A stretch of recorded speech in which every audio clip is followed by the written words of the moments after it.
परभणी जिल्ह्यामध्ये काल महाविकास आघाडीचा एक सभा झाली।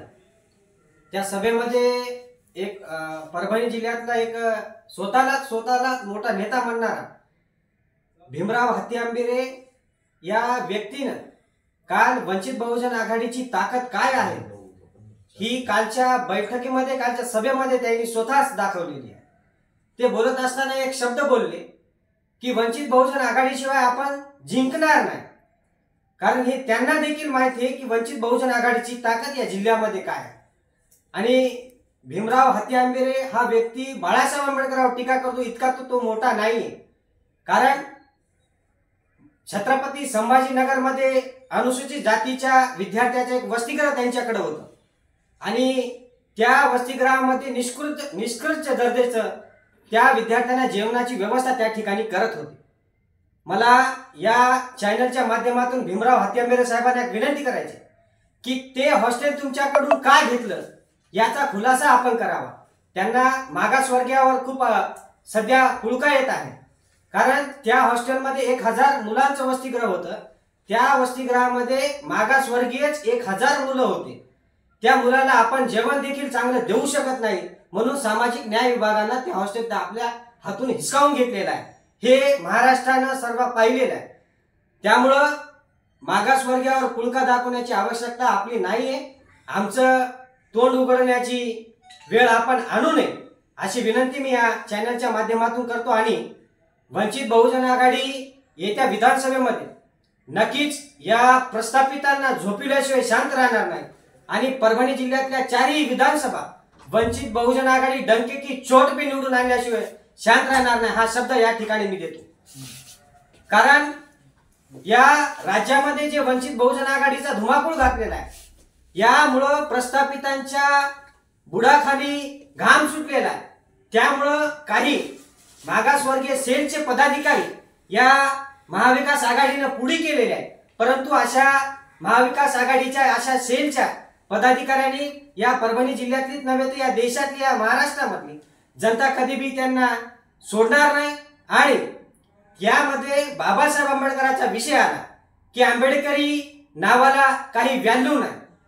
या जिल्ह्यामध्ये आपण गेल्या 2019 मध्ये पाहिलं असेल 1.5 लाख मतदान, जे की 6 महिन्यामध्ये वंचित बहुजन आघाडीचा उगम झाला होता, तर 6 महिन्यामध्ये 1.5 लाख मतदान गेलं।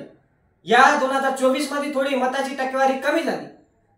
महाविकास आघाडी केवळ संविधान या एका नावामुळे वाचलेली आहे, परंतु ते संविधान वाचवण्यासाठी आदरणीय बाळासाहेब आंबेडकर सक्षमपणे लढा उभा करत आहेत। त्याचप्रमाणे ओबीसी आरक्षण बचाव यात्रा बाळासाहेब आंबेडकर काढत आहेत। त्याचं कारण असं आहे की ओबीसी मधून जे आरक्षणाच्या माध्यमातून जी टक्केवारी आहे ओबीसी समाजाची ती कुठेतरी घटवण्याचं काम या ठिकाणी होत आहे। ते रोखण्यासाठी आणि मराठा समाजाला स्वतंत्र आरक्षण द्यावं ह्या भूमिकेमध्ये बाळासाहेब आंबेडकर आहेत। माझी या एससी सेलच्या पदाधिकाऱ्यांना विनंती आहे की आपण अशी गरळ ओकताना कदाचित बाबासाहेब आंबेडकरांचं रक्त आहे हे तरी आपण थोडंसं मनामध्ये आणलं पाहिजे, कारण बाबासाहेब आंबेडकरांची चळवळ गतिमान करण्यासाठी या ठिकाणची बाबासाहेब आंबेडकरांना मानणारा खूप मोठा वर्ग या जिल्ह्यामध्ये आहे।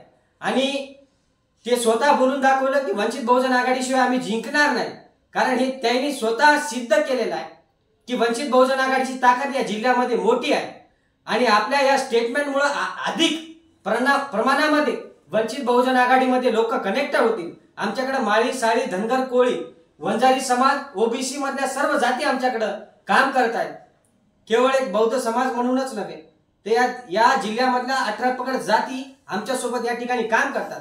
या चॅनलच्या माध्यमातून भीमराव हत्तीआंबिरे साहेबांना विनंती करतो की आपण जर एससी एसटीच्या विद्यार्थ्यांना चांगलं जेवण दिलं असतं तर आपल्याकडे ते हॉस्टेल राहिलं असतं, म्हणून आपल्याला एसीचा पुळका यायची आवश्यकता नाहीये।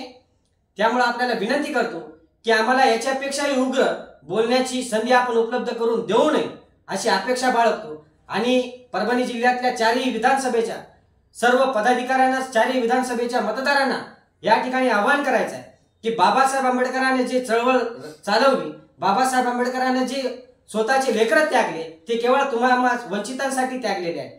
ते त्यागाचं आपल्याला मताच्या रूपाने त्यांच्या परिवाराला काहीतरी देणं द्यायचे, यासाठी या जिल्ह्यातल्या प्रत्येक आंबेडकरवादी जनतेनं अशा भूलथापाला बळी न पडता आदरणीय बाळासाहेब आंबेडकरांच्या पाठीशी खंबीरपणे उभं राहिलं पाहिजे, असं या ठिकाणी या भीमराव हत्यांबेरेचा या वक्तव्याचा या ठिकाणी निषेध करायची तर आवश्यकता नाही, कारण ही त्याच्या मनामधली भीती आहे.